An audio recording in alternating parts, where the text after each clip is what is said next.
If you are wondering if iPhone 17e allows you to use wired power sharing, then the answer is yes. If you have a USB-C cable that fits both devices, your iPhone 17e and another device, and that other device can be, for example, another smartphone, this can be a Bluetooth device, whatever can be charged with, for example, USB cable.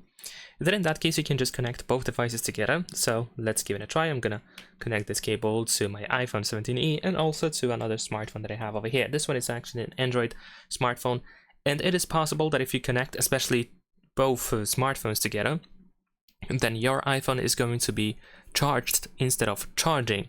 So in that case, you will have to either try to disconnect and connect cables, or if that other device is an Android smartphone, usually on an Android you can go to settings of the USB connection and decide if the smartphone should be charging or being charged.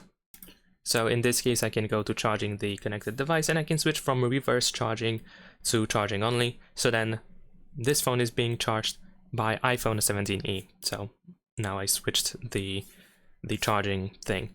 And in the case, of course, of Bluetooth devices, for example, usually, of course, there is no way to make a Bluetooth device charge your iPhone 17e, so you probably shouldn't worry too much about it. Usually it just works just fine.